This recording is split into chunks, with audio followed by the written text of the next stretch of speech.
Presentamos A Fondo con José Ignacio Beteta. Análisis económico, análisis político en A Fondo. Este programa llega gracias a Black Coffee, el sabor y aroma del mejor café gourmet del Perú.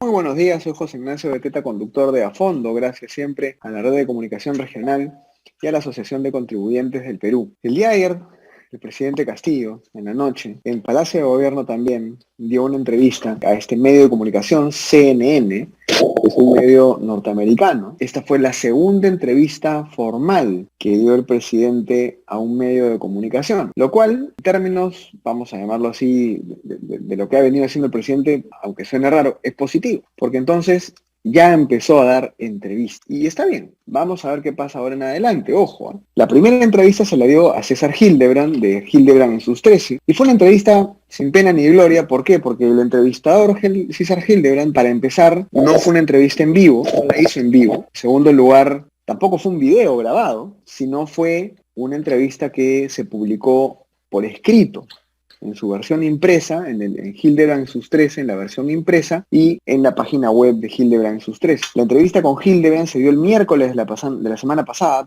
y salió el viernes. ¿Eso qué significa? Que tuvo que haber sido muy probablemente revisado. En 2 días, pues, no salen las noticias. Una noticia en un periódico, y acá trabajamos en este sector, en este medio, en la red de comunicación regional, yo trabajo en eso. Cuando tú haces una entrevista el día anterior, al día siguiente sale la entrevista. Obviamente se edita, se revisa, pero sale en un día. Aquí se demoró 2 días en salir. Esa fue la primera entrevista. La segunda entrevista fue ayer, y esa entrevista fue en vivo. Obviamente, fíjense qué pena, un medio internacional no va a dejar, pues, que el gobierno peruano le ponga la edición al texto, no le revise la entrevista, no va a poner las condiciones. Lo que pasó fue que el presidente dio la entrevista en vivo. ¿A quién se la dio? A un entrevistador que se llama Fernando del Rincón. Esta entrevista del día de ayer fue de verdad que una muestra, queridos amigos y amigas, de que tenemos que votar bien. Aquí la primera conclusión es, muchachos, chicos, jóvenes, está bien, ustedes pueden tener su ideología de izquierda, pueden ser progresistas, pueden ser conservadores, de derecha, liberales, pueden ser evangélicos, católicos, pueden ser ateos, pueden ser pobres, pueden ser ricos, pueden ser blancos, negros, pueden ser de la sierra, de la selva, de la costa, pueden ser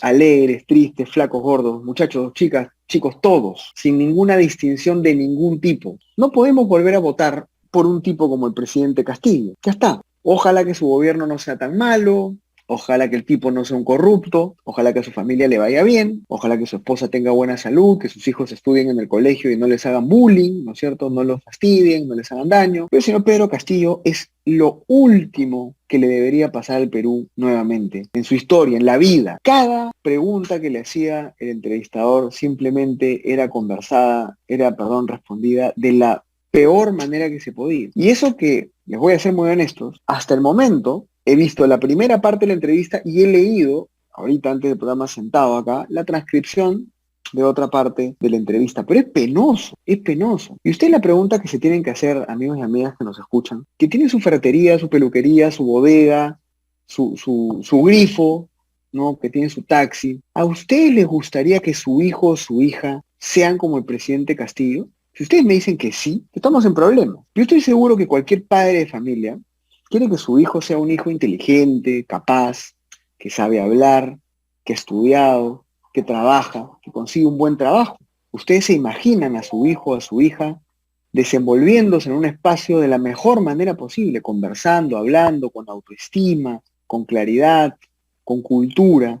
Uno siempre quiere un hijo culto, un hijo bien estudiado. Y lamentablemente lo que nosotros tenemos es un presidente del cual yo no quisiera que mis hijos sean como él, cuando debería ocurrir todo lo contrario. Es decir, uno debería ver en el presidente de su país un modelo. Fíjense ustedes, en Estados Unidos los norteamericanos se pueden quejar de sus presidentes, ¿no? Hay algunos mejores, otros peores, pero ¿saben qué? Hay portaaviones con los nombres de los presidentes, hay buques con los nombres de los presidentes, hay edificios, calles, bases militares, ciudades con los nombres de los presidentes de Estados Unidos. ¿Y saben por qué? Porque los norteamericanos votan bien.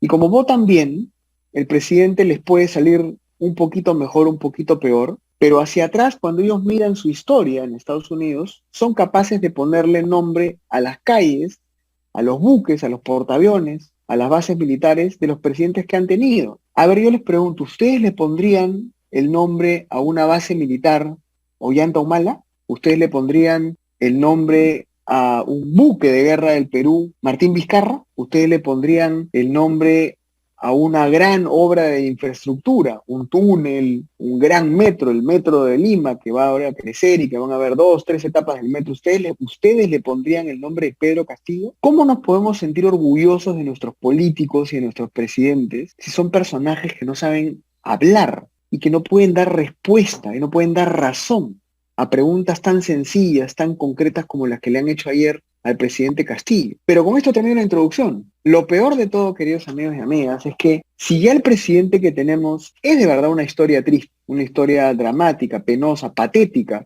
del país, es un reflejo de nuestra pobreza y de la decadencia en la que estamos, resulta que él, teniendo el 30% de la aprobación, 32% de la aprobación, porque es bajísimo, ahora ha empezado a atacar, a utilizar la misma estrategia que el presidente Martín Vizcarra, para tirarse encima del Congreso. Y el Congreso de la República, ¿saben cuánta aprobación tiene? Tiene 8% de aprobación. Entonces, tenemos un presidente que literalmente no sabe qué está haciendo en el gobierno y lo ha dicho, lo ha dicho.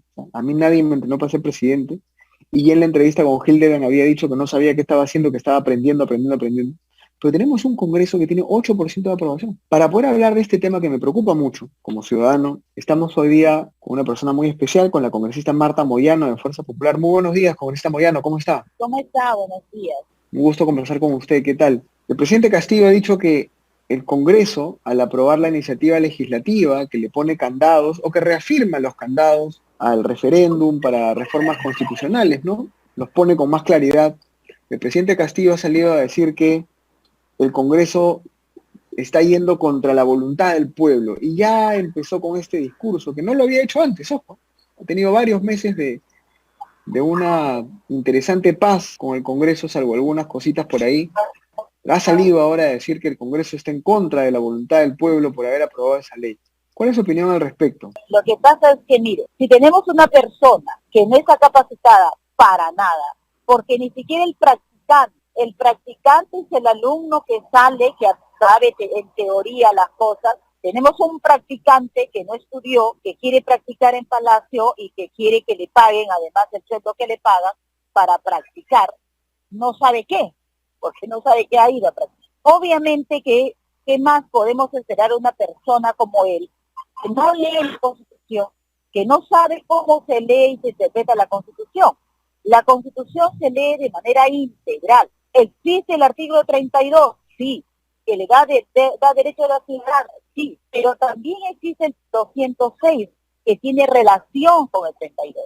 Y en el 206 dice que toda reforma constitucional pasa por el Congreso. Él dice que se le niega el derecho a los ciudadanos, al pueblo, del referéndum. La Constitución consagra ese derecho del referéndum. Por eso que esta misma Constitución del 93 fue aprobada en una legislatura y ratificada en un referéndum. Cuando no se aprueba una reforma constitucional en 2 legislaturas, puede ir a referéndum después de una, pero siempre pasa por el Congreso previamente. El señor no lee, no sabe leer, y creo que estaría 0 notas, 0 que pondríamos en interpretación de lectura. Tenemos este problema con el señor. O el señor simplemente llegó a cumplir un plan. Entonces, lo que hemos hecho es precisar, para mejor entender del señor. Es decir, lo hemos hecho con manzanita, pero el señor igual no entiende y no va a entender. Y me da vergüenza porque es el presidente de la República. A ese nivel estamos. Ustedes han visto la entrevista y la vergüenza nacional que nos está causando, porque esa entrevista está dando vuelta al mundo. Ahora, congresista, una repregunta que es muy importante, ¿eh? Y quiero que la tomen de la mejor manera, porque justamente la mejor forma de hacer política es reconociendo las debilidades. Lo que usted dice puede ser cierto, y personalmente hay mucha gente, yo estoy de acuerdo, es decir, la Constitución ya decía esto, hay una ignorancia de parte de Castillo y hay una intención totalmente de agenda ideológica de parte de los que lo rodean, de la presidenta del Consejo de Ministros, Mirta Vázquez. Pero el Congreso de la República tiene 8% de aprobación. Sí, el Congreso de la República nunca ha tenido una alta aprobación, nunca ha sido. ¿Por qué? Y hay un entendimiento, creo yo, porque yo he entrado, porque la gente cuando tiene problemas y quiere que se los resuelva, van al Congreso. Fíjese, el Congreso tiene 8% de aprobación, ok, sí, aceptamos que tenemos un nivel muy bajo de todo. Pero ¿saben por qué? Porque la gente cuando quiere que le resuelva el problema, que no se lo puede resolver el Congreso, van al Congreso, hacen marchas, tocan la puerta al Congreso, pero el Congreso no puede resolver temas de sueldos, no puede resolver que le construyan los puentes, que le construyan los hospitales, que hayan más cosas médicas. Eso no podemos resolver como Congreso, eso es el Ejecutivo, pero la gente va al Congreso, ¿no? Y razón tiene. ¿Por qué? Porque está su representante a quien ellos le entregaron por su voto el poder de tomar decisiones, pero legislativas, de fiscalización. Y es lo que nos corresponde hacer a nosotros, fiscalizar, representarlos en esa fiscalización y representarlos en la elección. Entonces no podemos nosotros decirle a un gobierno regional porque no construye. Lo que sí podemos, y creo que no hemos estado haciendo, es estar detrás de la ley de presupuesto para que se ejecuten las obras, de que realmente se haga el gasto económico que requieren y que todos tienen.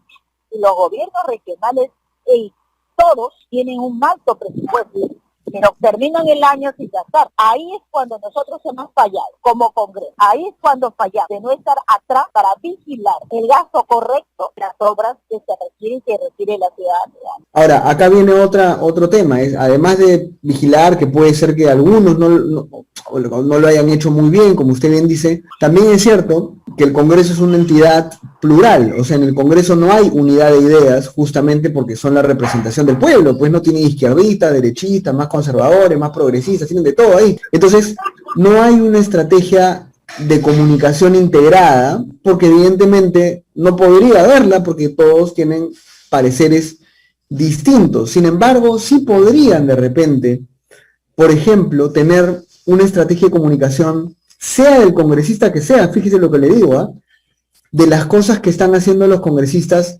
por la población, porque hay muchos congresistas que sí viajan, que sí hacen su trabajo de representación. O sea, ¿no cree que le falta también ahí a la presidencia, al Congreso, es decir, a la mesa directiva, tener una actitud más proactiva en resaltar hacia la población las cosas buenas que hacen?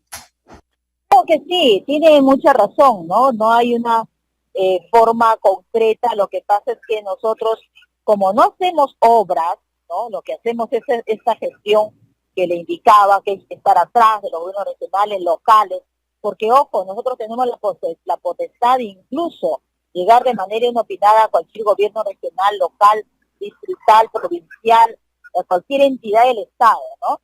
Podríamos, esa es nuestra facultad, podemos hacerlo, pero sí, efectivamente, también va a depender de los congresistas de la zona, ¿no? Del departamento, ojo, porque aquí no hay regiones todavía, de los congresistas del departamento, para que pudieran tener una mejor información.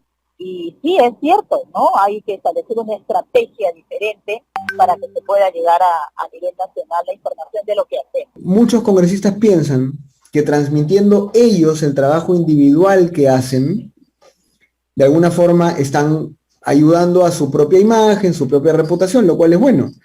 Pero lamentablemente la gente piensa en el Congreso como algo general. Dicen, el Congreso, no dicen cada congresista, dicen el Congreso, ¿no? Sí, entonces quizás también lo que falta es ahí, no solamente una estrategia de comunicación de ver qué cosas buenas hacen, sino también de explicarle a la ciudadanía qué cosa es el Congreso, y ¿sabe qué? Que la gente votó por ustedes, porque ahora quieren saltarse el Congreso, pero los que votaron porque ustedes estén ahí es la misma ciudadanía.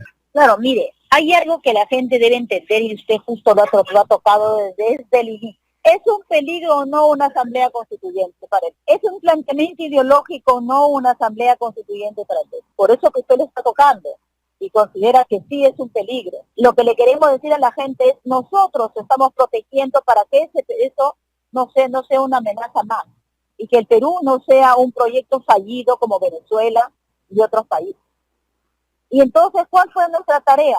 Precisar que ninguna reforma puede pasar por fuera del Congreso. Nada de asamblea constituyente. Esa es nuestra tarea. Y fíjense que es una tarea que el ciudadano directamente no va a notar, obviamente ahora. Pero si hubiera la desgracia de una asamblea constituyente y no hubiéramos actuado nosotros como Parlamento, entonces el ciudadano sí lo hubiera sentido después. No ahora, lo sentiría después, porque diría no nos protegieron. Entonces la gente no entiende muy bien, obviamente, por culpa nuestra, cuál es nuestra real función. Y en ese momento, con una legislatura, estamos protegiendo al país de esa amenaza de un proyecto, entre comillas, socialista, ¿no? Y que quiere convertir al Perú en otra cosa. Hay que tener en cuenta algo, nuestra economía sigue siendo fuerte, a pesar de las circunstancias. El sol era fuerte, a pesar de las circunstancias. Y entonces, ¿por qué? Porque pudimos trabajar un Estado fuerte. Todavía nos falta mucho por hacer, eso sí es cierto. Pero ahí está el Parlamento, estamos protegiendo con este proyecto. La gente dirá, pero ¿eso para qué me sirve? Eso para comer ahora no tengo, obvio, es verdad. Pero hemos protegido el futuro de sus hijos y estamos protegiendo el futuro de sus nietos, ¿no? O quiera Dios que no sea de una cosa inmediata, ¿no? Eso es lo que estamos haciendo, ese parapeto, ¿no? Que hace el Congreso y difundimos mal. Sí, es verdad, difundimos mal. Congresista Moyano, el presidente de la República actual pierde aprobación. Yo creo que con esta entrevista ayer va a perder más aún la poca aprobación que ya tiene. Y no termina ni siquiera el año, o sea, estamos al sexto, séptimo mes de gobierno. El presidente Toledo terminó con, 12, 13% al quinto año, todos los presidentes terminan con 20, 30% al cuarto, quinto año. Este señor tiene 30% a los 6 meses. Además se ha vuelto a reactivar, ojo, el tema de Tarata, han aparecido más evidencias sobre su posible participación, el caso se pone más feo, el tema de Petroperú, el tema de la Policía Nacional, otra vez hay indicios de intervención de este señor Castillo.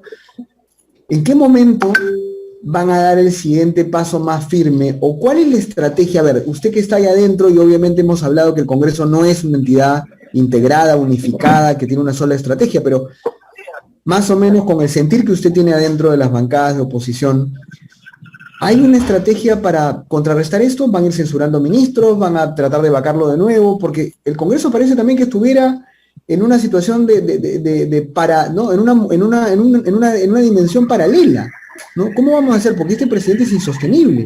Sí, lo sé, pero algo tienen que tener en cuenta. No se trata, o sea, al interior del Congreso, las decisiones se toman con votos. Y antes de tener los votos, se tiene que tener un consenso, conversar, dialogar. Y eso no tenemos, es imposible el resto. Entonces, por eso es que cada bancada es la que tiene que responder a sus ciudadanos. Cada bancada. Y en el Congreso habemos varias bancadas, no solamente hay una ni dos. Y entonces la gente ya tiene que empezar también a calificar al Congreso no como un todo, porque no somos un todo, ahí habemos varios partidos, y los partidos tienen concepciones diferentes. Y entonces esa como estrategia de ir, no es que sea estilado una estrategia de ir interpelando ministros, no, se interpela a ministros cuando el ministro está involucrado en algo, ahí se interpela, y se censura a un ministro cuando consideramos que las respuestas que no dieron son fallidas, son respuestas que en realidad zurradas encima de la realidad, ¿no? Eso es lo que se hace.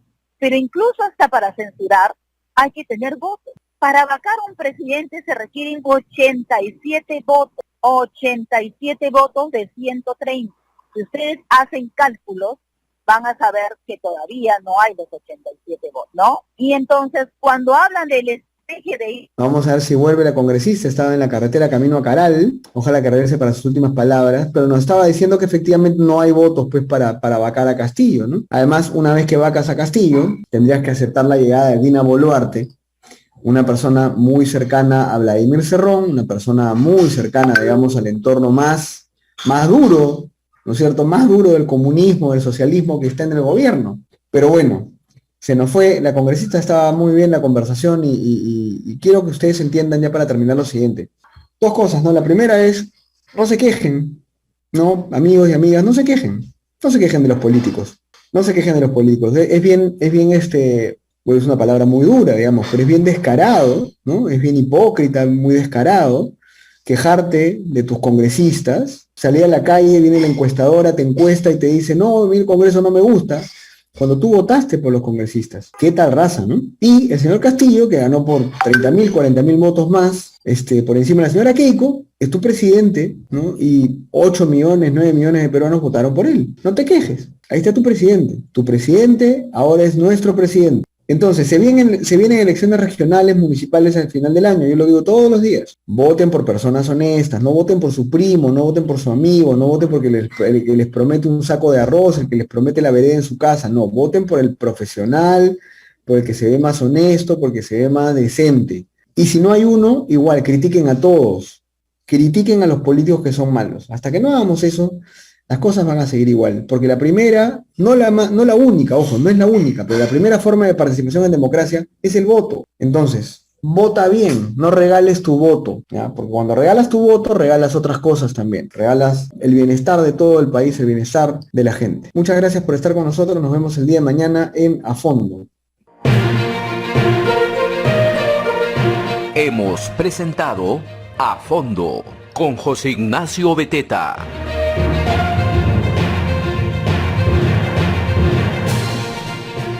Este programa llega gracias a Black Coffee, el sabor y aroma del mejor café gourmet del Perú.